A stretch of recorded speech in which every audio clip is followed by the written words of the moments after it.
Hi, and welcome back to Thinking Kingdom Thoughts. I'm Tracy, and I just want to thank you for coming each week and being here with us. And today is a testimonial show, and this is Matt Clevenger, and he has one that he wants to share with us today. So anytime you see him, give him a pat on the back and tell him thanks for doing this for me. I know sometimes that's not always easy for folks to do. Matt, would you lead us out in prayer? Sure. Father, I just thank you. I thank you for this opportunity to come and be in Tracy's home and just do the show. Father, I pray that you would just prepare my mind and my words, that anything I speak would just be pure. And Lord, I pray that you bless Tracy for her obedience, because she's called to do this channel and to bring people on us for your glory, Lord. And I pray for anyone that's watching this video, that their hearts are tilled up and just ready to receive what you have prepared through my life, through Tracy's life, and the watcher's life to receive. Lord, we just thank you so much for your goodness. We thank you for this time, and that we're free to do these things for your name and for your glory.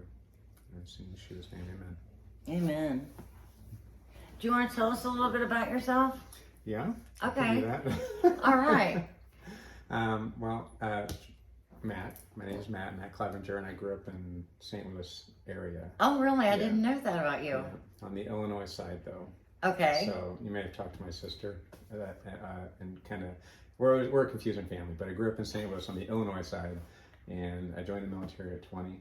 Oh, wow. Yeah. And I spent half my career in active duty moving around, and then I spent the other half as reservist. And I kind of landed here in Oklahoma. Right. And married my wife, and we've got 2 kids, and I have a lawn care business, and I work on base, and I go to Grafted Church with you. Yeah. You're a busy guy. Yeah. You really are.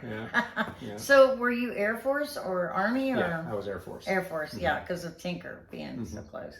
That's what made me think it was Air Force, because we have Fort Tinker not too far from us. So, how long has your walk been with Yah? You know, I've been devoted, because there's kind of like 2 parts to that for me, is because me, like a lot of American kids really, because I mean, Christianity is something that's kind of, everybody knows Christianity, even if they haven't been a Christian. And I had an exposure early on, around 5th grade or so. And, Wow. and that was when I first gave my life over to the Lord, but I didn't walk in obedience. So I kind of think of it more as like when I devoted myself and things really turned around, and that was in 2005. Yeah. So it's 2022 now, and I could give away my age probably, but it's been a little while. I wish it was longer. Yeah. I wish I never walked away. Yeah. And I think once we really take it serious, we all live with those regrets, but we also have a story to tell about how he cared enough to bring us back into his flock, you know? And that's always a beautiful thing, even if we just hold it within our own hearts. Obviously, we want to share it here on the channel and get as many out there as possible, but having it within our own hearts and being able to look back on that ourselves is huge, I think, you know? So, what is your kingdom thought during difficult times? Yeah, it's. I had to kind of think about this one, because it's like the Father takes us through a process during difficult times, right? Yeah. And the thing that always keeps coming back to my mind during difficult times is, and I hate to equate necessarily difficult times with suffering, because there's kind of varying degrees of that. Right, that's true too. You know, but don't waste suffering. You know, don't waste terrible times, because there's opportunity in that. Oh, yeah, good point. So it's like, you know, you can kind of have 2 different attitudes, and it's kind of like when, you know, I got 2 young kids, one's 10 and one's 7. Yeah. And I always tell them, it's like, you know, hey, you know, I know you don't like what's going on right now, but your attitude's not helping. Right. Yeah. You know, and I go through the same thing. Like during hard times, it's like I'm realizing it's like the state of my heart and how I want to view, or how I should be viewing whatever's happening and going on in my life in that time. I have to remember it's like there's purpose in that. Like the Right. Father has a purpose in everything. Yeah. You know, whether I perceive it to be good or whether I perceive it to be bad. Yeah. He's got a purpose in that. And if I can't kind of move out of myself, you know, and start, you know, using that mind that He gave me through the Spirit, Yeah. and try to realize the opportunity involved in that, and not waste the suffering, then I'm going to miss a lot. But I also miss an opportunity for anything that we might want to do with anybody else around me. Yeah. You know, so Right. it's That's so true. important. We do risk that, don't we? Yeah. Yeah. Yeah. Don't waste the suffering. Don't waste the suffering. That is such a good thought to have during those times, because I really had to train myself when I started going through hard times of saying, thank you. Thank you for the situation, because I know there's a lesson to be learned. And Lord, let me learn it early. That's my plea, is We let can me still get do it to short. quickly. We can use it and still be short. Yeah, I don't want to waste the suffering, but I would rather it not be so long, you know? When you think about the Israelites, I mean, they were on an 11-day journey. They ended up taking them 40 years, like that. I don't want it to be 40 years. And I look at how far I've come, and I was in my 40s when I started being Torah observant. And I think it did take me 40 years. Or plus, you know, and so, yeah, I wished I would have been Torah observant all along, so I get that, yeah. So, how did you get started with Torah observance? Okay, my wife and I, we came to Torah about 2 years ago. It was a little over 2 years ago. Actually, Shavuot was our first feast that we celebrated 2 years ago. Wow, So okay. kind of coming up on an anniversary. Yeah. We were talking about anniversaries earlier. Yeah, we were. And Yeah. so this is going to be our third Shavuot, and it was interesting because I've always been a Bible reader. Yeah. You know, well since 2005. Yeah. You know, when I devoted myself, and that was due to someone that discipled me. He just told me, it was like how important it was to read the Bible. So I started reading the Bible, right? Right. And he also put some other bad things in me, but and I had to kind of move past that too. But I couldn't trust anybody, like Yeah, you know, like yeah. things that people taught me. That was one of the things he said. You can't trust everything that you're told, so you've got to be reading your Bible for yourself. Yeah. So I went through a whole period from 2005 up until a couple of years ago, and I'm reading my Bible. Yeah. And I'm seeing some things, and I guess it's probably about 12 years ago now. One morning I was drinking my coffee, and I was having a quiet time. I was talking about the feast. Yeah. And I remember thinking, I was looking out my back window. I was like, what would that even look like? That was such a foreign idea to me, but I read it. Right. You know, and you know, we've all kind of read those words. It's like throughout your generations, you know, perpetual covenant, all that type of stuff. And that's what I was associating. I was like, we should be doing that, right? And I was looking out the window. I was like, but I don't even know what that looks like.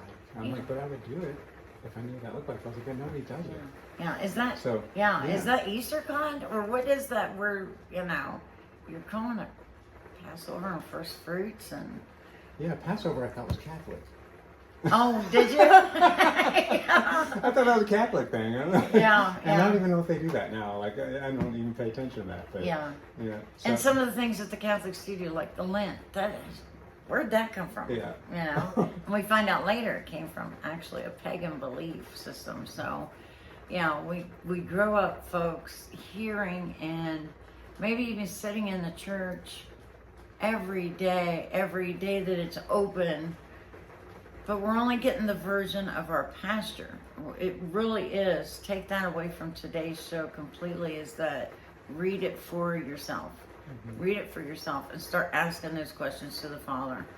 And so then he started gathering you in, huh? Yeah, well, it was interesting because I kind of let it go at that point. You know, when I realized it's like, well, nobody's doing that. I don't even know where to get started on that. And then I just kind of fell in the area. It's like, well, I believe in Jesus. Yeah. It's like, I'm a Christian. Like, you know, it doesn't matter. That doesn't matter. What matters is that I believe in Christ. And so that's kind of how I proceeded for a long time, for about 10 years. Yeah. And then my sister, you know, I'll kind of make this part a little bit shorter, but my sister, she was going camping, and I questioned her about why she's going camping. And it was Sukkot. Oh, It was her okay. first Sukkot. Yeah. And we started talking about these things, and she starts talking about the feast, and I'm like, it's still kind of vague to me in my mind. I'm like, Right. this sounds familiar. I'm like, why does this sound familiar? Yeah. And then I remembered it was like that, right? And I was Yeah. like, oh my gosh! I was like, Yeah. that's that same time when I was drinking my coffee, looking at my back door. I was like, that's what she's talking about. Yeah. And then so I was like, immediately, I was like, yeah, I'm in. I'm doing it. Yeah. And then it just one thing led to another, and then of course we started talking about Sabbath, eating clean, all that type of Right. stuff. Right. And it's kind of funny because it's like one line can like really put you in a trajectory like one way. Yeah. And you can be 100% sold in that line, but then one truth can actually do the same thing back another. So for me, it was like once I understood that the feasts were legit, it was like and forgive me for the viewers or whatnot. I don't necessarily recommend doing this with everything you do, but for me, that's my story of how it came to where I was like everything else. I was like, that's gonna make sense, and everything did. And I would try to like eating clean. I had a couple of debates with my sister about eating clean. Yeah. And then but it always came back to nothing made sense except that Torah made sense. Yeah. Like I don't know if I'm communicating. No, I clearly, get it, because when you hear truth, there's something about truth that you just know. You know it. You knew as soon as you heard feast, you knew that was truth because you had read it for yourself. I read it for myself. Yeah. And I believe that was a seed that he planted for me at the right time. Mm-hmm. When he knew he could do something with that, because I didn't have a community then. Right. Nobody else I knew was doing it. And it's funny because now it's like I have conversations with people. Yeah. And they're like, oh yeah, the feast. I'm like, I've known you for like 15 years. It's like, You didn't think to tell me that? I mean, they weren't doing them. But they're not doing them. So my sister was the first person I ever heard of that followed Torah, and then there was another guy. Anyways, there's just all of a sudden all these people started coming up in my life that either knew about the feast and Shabbat and all that type of stuff, and maybe they just weren't doing it. And then all these other people were started doing it, and then we got involved and grafted. Right. And so that's when it really opened up, and I was like, okay. I was like, this is legit, this is real. Yeah. No doubt about it. And we're doing it. Yeah. We're just doing it. Yeah. There's no reason not to. Right. In my mind, there's no reason not to. Yeah. I was so thrilled to see you guys come through that door. I don't know, there was just something about this big family, and it's brother and sister, and they're, it was exciting to me. I felt that excitement for you guys because it was just a whole new way of living that was ahead for you. Oh, yeah. And this whole new exciting relationship with God and it just keeps getting there, Yeah. And I remember years ago when I got saved, it was like something inside me died out in that, because you're all excited at first and then it just trickles kind of away. And that was my fear with this, and it hasn't. Yeah. It hasn't. Yeah, and that was exactly my fear too, is because that's the tendency, and sometimes it happens, with like with other Christians that might have like a habit of like jumping churches, like church jumping, and things like that. Is because they need something new, like they're searching for something, they don't really know what it is. So, and we did this, by the way, and that's why this is on my mind. Is like, because it's like, okay, we go to a church and we're like, oh man, I love the message that he's speaking to me. This is really like exciting and everything. And then you go from like your real high energy churches to lower energy churches, and just because it was different, it was something different, something new. Mm-hmm. And then next thing you know, a year later, it's like, is it church again? Right. Right. Like, do I have to go? Yeah. Yeah. But you're right, it is different. But that was our fear, was like, please don't let this get stale. Yeah. Don't let this get stale. Like if this is real, don't let it get stale on me. Like, let my passion grow for it. Yeah. And with our particular fellowship, that has continued for sure. Yeah. And we get excited every feast. Like next weekend's going to be amazing. Like, I know. And I'm telling you, the evil one has tried to physically keep people from this feast this weekend by breaking their cars down. Like seriously, you would not believe, it's I think at least 6 families that we last counted that are affected by the vehicle situation. And God just keeps working them out and working them out and working them out. And I look ahead and know that we're just all going to be there, and it's all going to be okay, and we're going to get to worship him. Mm-hmm. So yeah, and enjoy each other. Yeah. 'Cause, you know, um, we used to do the potlucks at first, you know, and that gave us some fellowship. And then it was after church, and you know, this I think we're still continue to be hungry and hungry for fellowship as well. You know, it just doesn't get old. It just doesn't. Yeah. I'm hoping we'll go back to the potlucks one day, though. I think we will one day. I do I too. think we will one day. I do too. Even you know, in the kingdom, we know we're going to have those. You know, and when I think kingdom thoughts, things, that's one of the things that my mom instilled in me. With such a large family, she just wanted us all sitting around the table. When she was at her best, I should say, she wanted that, and so on her tombstone, we put the invitation, the poem, and put that on her tombstone because, you know, she was looking forward to that, and that to me is, you know, a nice kingdom thought that she had. You know. So, what is your favorite scripture? It's kind of funny because everything goes back to my sister one way or another. My first encounter with Jesus was through her, and then in 2005, when I decided just to be done with this old self, this old man, it was my sister that actually gave me a verse. I love her so much. She's amazing, isn't she? I love her. She's extraordinary. Yeah. I hope she comes on one day. Yeah. Yeah. If you're watching. We're coming for you, Christy. No, I think she has agreed to do that. Good. We got her on calendar. So, yeah. Matthew 6:33. But seek first his kingdom and his righteousness, and all these things will be given you as well. And for me, that is like a very centering verse. Yeah. Because, and it's linked to my testimony because me, like a lot of people, have been chasing a life, you know, and trying. You have this idea of what you want out of life, and once you just get this, or once you just do this, or everything's going to be fine. Life is going to work out, and then you fall again. You know, it's like oh, life is terrible. It's like just, you know, you go on these highs and these lows, and these lows, and it's kind of an emotional burden, you know, that you're putting on yourself because you're chasing the wrong things. Yeah. You know. Yeah. So Christy, I called her because I was boohooing about some girl, you know, in my life, you know, before Kristen and yeah, because Kristen's another one I love. She is my so wife, precious. She is precious. She's really amazing. is. We can talk about her if you want. Yeah, we can do all day on that one too. That conversation won't end though. But yeah, and then my sister, and she doesn't even remember this, which is really? She doesn't even remember this, and she's the one that really I was like pivotal. Yeah, pivotal, right? She told me she basically told me you're just chasing the wrong things, Matt. You need to let go of all that, and you need the Father. That's what you need. Mm-hmm. That's what's going to make you happy. You're looking for things in these people that they can never ever provide for you, you know. And there's no joy in that. There's joy in the Father, and there's joy in following Him, and He is the source of everything that you are looking for. Yeah. You know, but that definition is like to give it a name, an identity, something that I could pursue. Yeah.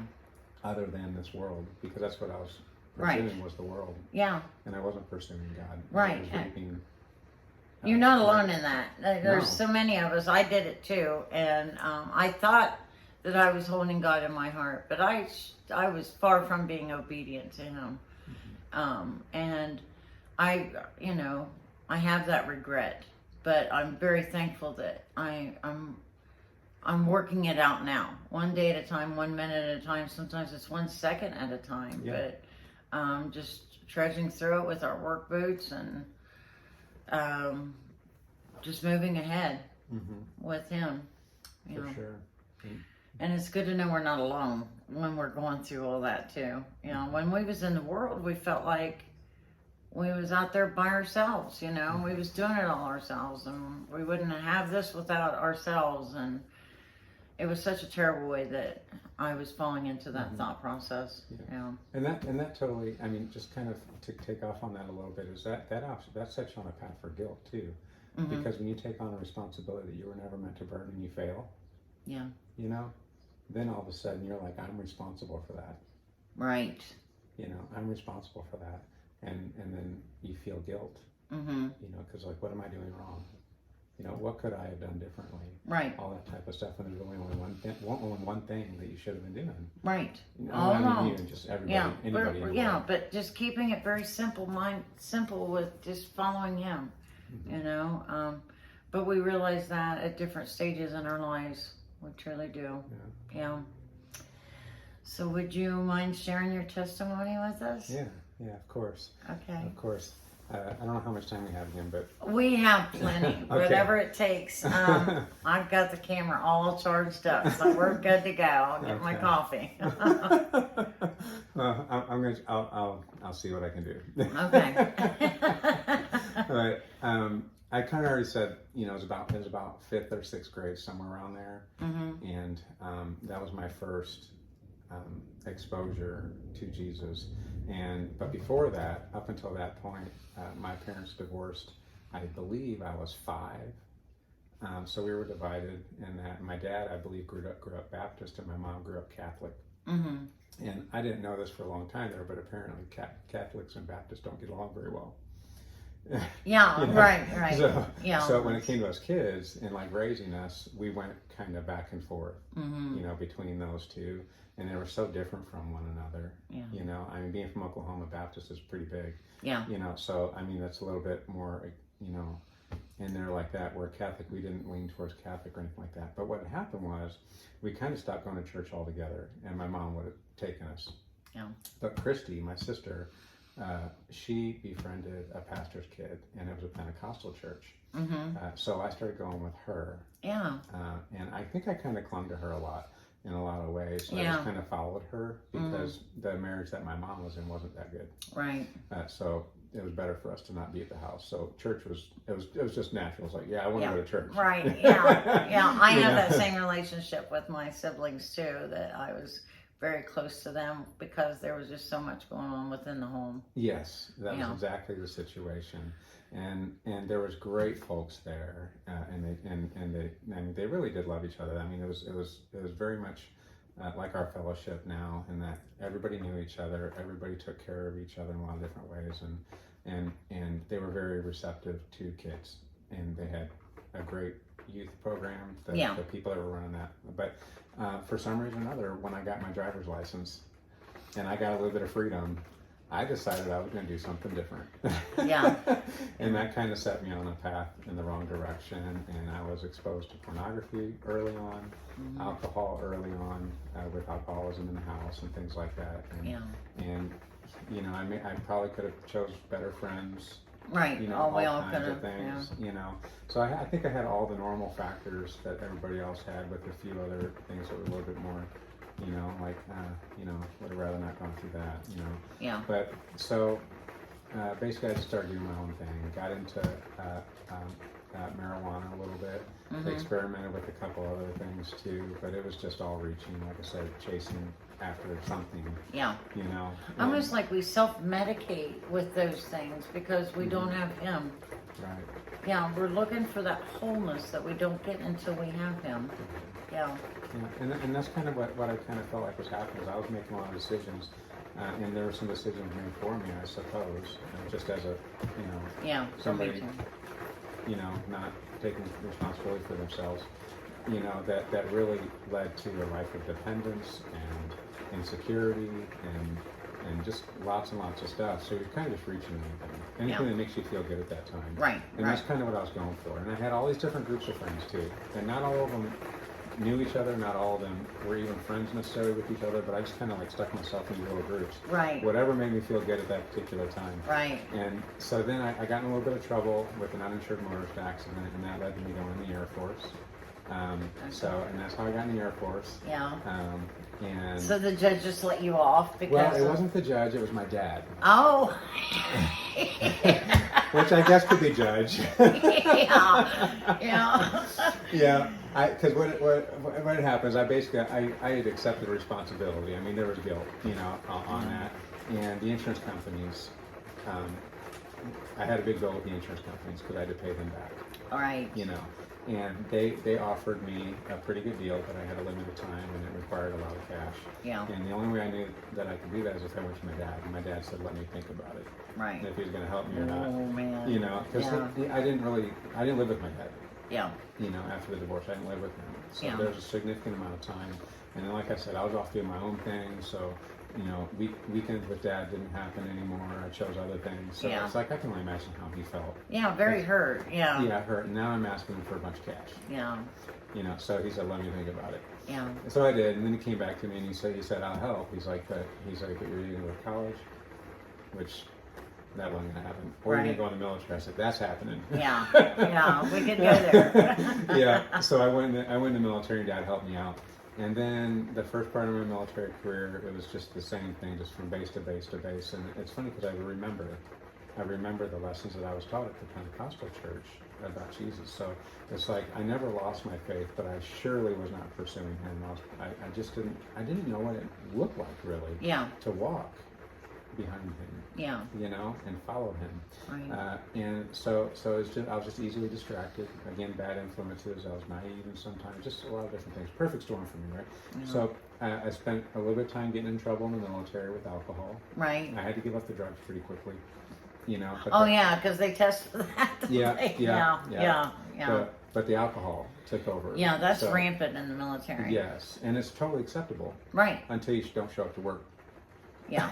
Right. Yeah, that could be a problem. So that was my problem. I wasn't showing up to work very good, and I went through that. And I had supervisors that had a lot of grace for me, which is really interesting because looking back on it now, I don't know if they would say they were Christians, but they also weren't following him. But they knew, even the world knew how to extend grace. Yeah. Right. So it's kind of easy to see Yeshua even in a world that doesn't know him. Yeah. So I don't know if that fed me or just like one of those like, oh wow, I got off the hook again, thank you Jesus. Yeah. Right. That types of things. But I spent a long time doing that, and then I kind of went on a downhill spiral, and I never really did anything that was like going to land me in jail necessarily, although it could have. Right. Like drunk driving. We just how weren't did I caught. get home? You drove yourself, really? Yeah, we just didn't get caught. We didn't get caught, and that's And then I found myself kind of at a bottom where I couldn't pay my bills anymore, even though I made tons of money. Mm-hmm. I say tons of money, but as a single guy, right. Middle ranks in the military, you make pretty good money. Right. But yet I couldn't pay my bills. So I'm like, how is this even working? Like mathematically, this should work. Why am I? Yeah. It just didn't make any sense. And just emotionally, psychologically, spiritually, I was just really depressed. Yeah. And this was about the time that I met Kristen. Mm-hmm. So it was interesting because and there's a story about that, about how we met, but I'll stick it to the testimony. Okay. But she was pursuing the Lord, at that time. She was coming back to him. And so when I met her and I heard her story, I remember thinking, I was like, man, I want a girl like that. And I said, but a girl like that would never want a guy like me. Like never. Yeah. So I was like, I got to do something, something different, because what I've been doing for the last 10 plus years ain't working. Yeah. It ain't working. So again, I started remembering those lessons, just the basic gospel that I was taught at that Pentecostal church. So I was like, okay, I'm this is it. I'm done. I'm done with the old way. And then I started doing things that I thought I was supposed to do. So I went to church. The radio station was doing a fundraising. Oh yeah. So I'm like listening to the radio. I'm like, I'm gonna listen to Christian music. I'm gonna go to church. Yeah. And I'm gonna be a Christian now. Yeah. Right. Right. Except it was different because my heart had changed. Yeah. Before, my heart didn't really change. Yeah. But there was something different, and I was all in. So I started just doing everything. Even though I couldn't make my bills, I was like, okay, I'm gonna pledge $40 a month to this radio station. And then how much I got in my account? Well, I can't make my bills anyway. I guess I'll just tithe it. Yeah. To the church. Just see what happens. Okay. Right. Show up, Jesus. Yeah. And it's kind of amazing because Because I didn't miss my bills, even though I gave pretty much all my money away. I didn't miss my bills, and I'm also not advocating for that. This is just, I don't know how it worked. But Yeah, but he just stepped in there somewhere along the he line. stepped in there somewhere along the I line. think he saw where you were trying to be obedient with what you knew at the That's time. exactly right. Yeah, Just trying to be obedient with what I knew. I gave him what I had. yeah, You know, I just gave him what I had, yeah, no matter what it was. You know, and I stopped hanging out with some of my friends. You know, and I started just reallocating my resources. And then I went to church. It was about 2 weeks after that. They were talking about, hey, you need to get in a small group. You know, I was like, okay, I'll go to that table, you know, where you sign up for a small group. yeah. Well, I walked out of the sanctuary and I was just like, gonna walk right past that table. Right. I know what you mean. I was like, yeah, I don't know I how you get can be it. so sure about something and then just totally like. Yeah, want to avoid it. Yeah, Yes, exactly. I know. It's scary. Yeah, it is. I think that's where it comes from. Because you don't know what that means if Yeah. you take that next step, you know? Right. So Yeah. it's another faith step, right? So, but somebody wouldn't let me go past that table. I think it was Yeshua, Yeah. but the guy that tapped me on the shoulder probably thinks it was him. Yeah. I know, but I know exactly what you're saying. That's why I'm laughing, because it's so much like what I would do. Yeah. Yeah. Yeah. So he tapped me on the shoulder, and I turned around after I closed my eyes. I'm like, oh, I almost made it. Yeah. And he goes, hey, you looking for a small group? I said, yeah. Of course I am. That's why I'm right here. That's why I'm here, right? So he said, well, he's like, my name, you know, this is my name. He's like, here's my number. You know, he's like, you mind if I take your number? I'll call you in a couple days or whatever, and I'll give you information for my small group. Yeah. So I said, okay, that's cool. So we did that, and then I walked away. I'm like, I'm not going. Yeah. I'm And not it feels going. different now, doesn't it? Because It it's does. genuine with what I make my commitments to now, where before it was shallow. Mm-hmm. You know, to say it the nicest way possible is it was shallow. And I have to live with myself now knowing these things, you know. And I'm sure you feel the same way. That, yeah, it's just so much more genuine now. It is. It is. And yeah, you know, I mean, whether, you know, the only profession we have is just Christ crucified, you know, for our sins, or whether, you know, we've been following Torah for 20 years or whatever. Of course, I'm not down there that far or whatnot, but it really is about the condition of the heart, and that was I think that was the biggest difference for me. There was something that changed in me deeply that I knew was true. That was true. Yeah. You know, and Right. and it was that God is real. His name is Yeshua. Mm-hmm. I want to call him Jesus. You know, Yeah. and that's the only way that I am going to experience this life the way I was meant to experience it. Well, You know. yeah.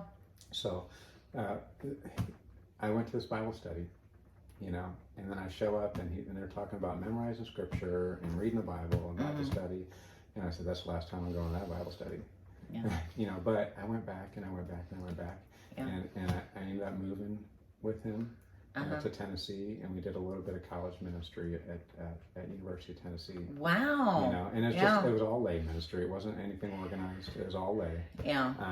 And by this time, me and Kristen had already, you know, started our relationship, and we even got engaged while I was in Tennessee. Aww. You know, so it was kind of a big step because, you know, I moved to Tennessee away from her, and that's not what I wanted to do. Yeah. But it was. I knew I had to because I told him I would do that. Yeah. And when I did that, it was actually another test for me in my faith of how genuine it was, because I'd spent a long time chasing after Kristen, and she didn't feel the same way.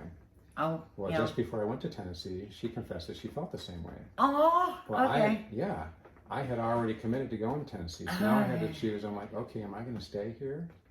Am I going to like not do what I said what I was going to do and stay here because I want to be with this girl? Yeah. Or am I going to go to Tennessee and just trust? Just trust. Yeah. And I'm so glad that I went to Tennessee and trusted, because that was it was actually a very difficult season, but it was very maturing for me, both spiritually, and also I believe it was actually very important for me and Kristen to go through that a little bit. Yeah. Because it was a test for us, and it also self-control. Yes. You know, Yeah. in a lot of different ways, having to be patient, learning patience, because that was one thing I didn't have before. Yeah. in my old life was I wasn't patient. Yeah. I wanted what I wanted, and I was going to go get that, Right. whatever it was. You Yeah. know? And it didn't really matter. I thought about it later, and of course now I know. And that's one of the contrasts is like, you know, the things we do in our flesh affects our spirit. Yeah. You know, at least that's how I feel. Yeah, I agree with you. You know, so, you know, anyways. Yeah. Yeah. So we did that, and then I came back here, and then it's just been challenge after challenge to grow spiritually, Mm-hmm. you know, in the Lord. And then I went through some, you know, stagnant times. Like I said, you know, church became kind of stale Mm-hmm. a little bit, and then me and Kristen, you know, it's like our faith we started noticing this little roller coaster kind of thing again. Right. You know, and then of course this is right around where Torah picks up. Uh-huh. You know, and it was almost like Torah was almost like a rebirth again. Yeah. It Almost. really, yeah, Yeah. I agree with you. Yeah, I can totally see that because we form a stronger, more lasting relationship with him, and that is kind of a rebirthing. Yeah. Yeah. That's true. That is very true. So as you're going through these things that you've just experienced, did you see y'all in those little tiny cracks as you went through? Yeah. You look back, and sometimes they're not as defined because it's like, you know, I don't know if this is the reason why he typically doesn't speak to people audibly or Right. not. I think he needs to be sought. You know, I think we need to train ourselves, and then going into a lot of I thinks or whatnot. But it's interesting because you can look back and it's like everything was very subtle. Mm-hmm. You know, but protection is probably the biggest thing that I see. It's like, man, it's like, and this is a question I had to kind of answer for myself. Is like, why do some people have to get the consequences for their decisions and I didn't? Yeah. You know, Right. Because there's a lot of potential there for me to have some much more significant issues in my life than I had to experience based off of the decisions I was making for myself. Yeah. And why? It very well could have been a prayer from a grandparent. Mm-hmm. You know, I pray for my grandchildren, my great grandchildren now, that they have favor, that my sons have favor, and maybe that's just an answer to a prayer that way.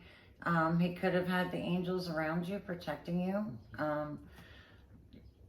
I know it does make you sit back and go, why didn't I die? Well, that should have killed me. Yeah. You know, different things that we experience in our life, and he didn't. He wasn't done with us yet. That's right. You know, you look at some of these younger kids, and they might be having to answer for some of the things, some of the decisions that they made early on in life that have really changed the path of their entire life that they can't take back. Yeah. You know, and kind of the conclusion that I came to on that is like everything in our life, whether it's good or whether it's bad, is meant to point us to Yah. Yeah. Everything. You know, so if it's not pointing us back into Yah, then we need to change the way we think about what's happening. Yeah. You know. Right. So, and again, it's through that lens of like of us thinking that we know what is good and we know what is bad and defining that for ourselves. Yeah. You know, I've kind of really come to think about it as like that's like kind of like a form of idolatry. You know. So it's like I have to stop thinking about things like that. Yeah. You know, so and that's basically what it is. It's like no matter what it is, whether it's good or whether it's bad, whether you're, you know feast or famine in your life. Yeah. It's like we need to be recognizing that it is a part of God to point us to Him. Yes. You know, so in times where we have a lot, it's an opportunity to give thanks or to share or to fill a commission that's been put on our life, you know. Yeah. Or, you know, if we perceive it to be bad, maybe it's not bad. Maybe it's discipline for our good because we're children of the Father. Yeah. You know? Because I have went through things like you're saying where I think, oh, this is awful. And then I look back on it and I go, I wouldn't change a thing because it led me to you, God. You know? And that was its purpose. I feel like you have completed that purpose for that season in life. Right. If it ends with Yah, then you have you've done it. Right. You've done what you were supposed to do. Yeah. Yeah. I agree with you there. Yeah. That makes perfect sense. Wow. You got more to tell us, Oh, I or? don't know. Okay. Guys, Tracy is actually a ton of fun to sit here and talk to. Yeah, I enjoy this. I Yeah, do. yeah. And I'm so grateful that God allowed this to happen the way He did. But yeah. So you got more to tell us, or you want to save it for the witnessing Oh, shows? we could do that probably. We could do that. But I got time. So whatever you Well, wanna we've do. got time. If you want to talk, you're here. Let's just do that. Okay. So I don't know. What do you want? What do you want to know? I guess how did you see God when you were in those difficult times? Like, I guess it would have been just because of knowing that you didn't get as many consequences, right, as what you would have normally gotten. Or someone else doing the same thing might have gotten the same Yeah, I consequence. just felt like there was just protection. Yeah. Protection because I left so much room, so much room for what should have happened. Yeah. But it didn't. Yeah. So yeah, that's where I saw him mostly, except for when my heart started turning and I started kind of seeing my life for what it was. Yeah. And then starting to see my life for what God wanted it to be. I don't want to discount, when I was a kid, even though I spent all those years away from him, I don't want to discount the first message that was preached to me. Yeah. And because that was really the beginning of my faith. Right. But it wasn't the beginning of my walk. So it was like, all through that time, I'm remembering. Even when I go from base to base to base, Uh-huh. I would totally say this. I was like, nobody knows me there. Yeah. I'm going to be a Christian now. Yeah. Brand new start. Brand new start. Yeah. And then the first night, the guys take you out to the bar. Yeah. And then all of a sudden, you're doing things that Yeah.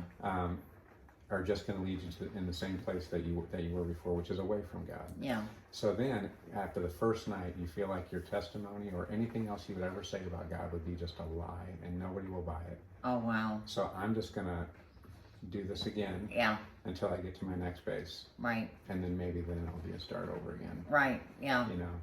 But there's no sense in waiting. Right. You're just wasting time. Right. If you wait. Exactly. Yeah. We were prior military as well. And I know what you mean by that, being new to the base and having to develop new friendships. And one thing about the military is you gain friendships so quickly because that's your family. And so when he says after the first night, he's already established this, that first night is equal to 6 months in the military, And I used to feel that way when school would start too.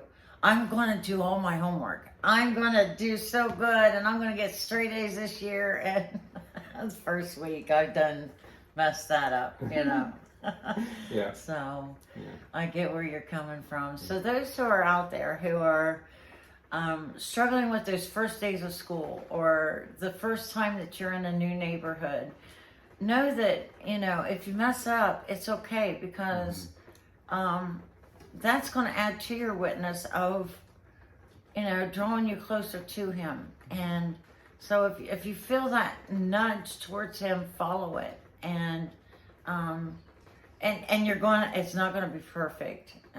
We still have our struggles, don't we? Yeah, absolutely. And that was the thing with the TV preachers. When I would listen to them, it really, so many of them made us think that, once you're a Christian, everything's going to be perfect and life's going to be great. You won't be alone through it, but you're still going to have your challenges because there's lessons for us to learn along the way. We are not perfected. And he's choosing us for eternity. Eternity. And so, first of all, he wants those who want to have a part of his life and theirs to even be involved, So, for someone who really doesn't care whether God exists or not, he doesn't forget them, but we have to make that step in the right direction in order for us to have eternity with him, I don't know. I guess I'm preaching to the choir at this point, but just keep seeking him out and keep reaching for him throughout your situations, whatever those are, whatever they may be. Yeah, there's some other things that kind of go with that a little bit too, as far as like probably one of the hindrances is because it's like caring more about what man thinks about you than what God thinks about you, because it's like yeah, because we think that if we say one thing and then we go and mess up, we don't think about like how the Father thinks. What would the Father think about that? We think about it's like, what will these other people think of me? If that's the way I'm living my life. Yeah. And I feel like that really starts probably an unhealthy cycle, right? Because what we're doing, I think at that point, because for me, I made the decision, it's like, well, I screwed up once in front of these people, so now I can't. Right. I can't even begin my righteousness now. Like righteousness is not an option until nobody knows me anymore. Right. Well, that's not healthy. Yeah. Because I'm allowing them to put, which it's not really them, it's me. But in my mind, I was thinking, I was more concerned about what they thought. Yeah. Than pursuing righteousness, because it really didn't matter what they thought. It didn't matter how many times I screwed up. Yeah. It's like I was worried about the wrong person. Yeah. Right. Because what would have God said? Yeah. God would have said, it's like, okay, you messed up, but there's no time like now to start. Absolutely. Like just because you messed up yesterday doesn't mean that you can't mess up today. And if you're worried about what they're going to say about you because of what you did yesterday, right? Well, then you're not thinking about this right. Yeah, you need to be thinking about me and what my thoughts are about it. Yeah. Yeah. So I would totally tell anybody that that is following that same mentality as I was, is like it doesn't matter what other people think. Stop thinking about like, will they call you a hypocrite? Right. Yeah. And there are people that are hurt, and they think Christians are hypocrites because they see that cycle happen. But the reality of it is like what you said. It's like we are always it's as long as we have breath in our lungs. Yeah. And until Yeshua returns. Yeah. And makes all things new. Right. We are going to wake up daily and have to crucify ourselves. Yeah. Crucify our flesh. Yeah. To walk with him. Right. You know? Yeah. So that's just the way that is. But not to be confused with sin being a reality, because we don't have to sin. Right. We don't have to. That's right. That's right. We can make that choice. We don't have to live with that, but we do have to make a decision every single day to wake up. And we're going to walk in righteousness and not in the flesh. We're going to walk by the Spirit.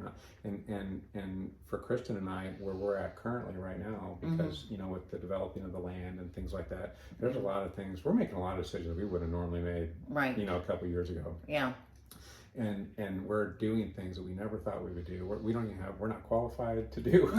I know what you mean, yeah. And it's world issues, honestly. Yeah. Building a house. Right. Where do we put the septic tank? Right? Where do we put the leach bed? Is it going to be a leach, or is it going to be a, But even the way we handle those issues, it's just, okay, it's just one step in front of the other. And even those things are like, okay, Father, because honestly our timeline is not, we're not moving along like I thought. Yeah. So how does that apply to my faith? My faith says it's like, okay, I need to forget about that timeline. Because if the Father's leading us to this place in the world, then he's also laid out the path. Yeah. And he knows how we're going to get there. We just have to realize, what is our next step? Yeah. Okay, so my plumbing contractor didn't call me back. Okay, that's fine. Yeah. Don't get too upset about that. Right. Don't be so stuck on me, on my plan and what I'm doing. Yeah. That I miss what God wants to do. Yeah. So fighting that flesh is relinquishing over that priority of our agenda and allowing it to be his agenda. And when we can get through a situation in our lives where we have done that fully and waited on him, I'm telling you what, the faith that builds, the strength that puts in you, that you go, I waited on him and it worked. And And you'll think in your mind as you're going through it, because you know you're waiting on him, is that, well, he's going to do it this way. Oh, he chose that way. No, he didn't. He did it, and he still. That's just what makes him such a wonderful God. Is when you right? walk through that path and you allow him to do that and to lead you.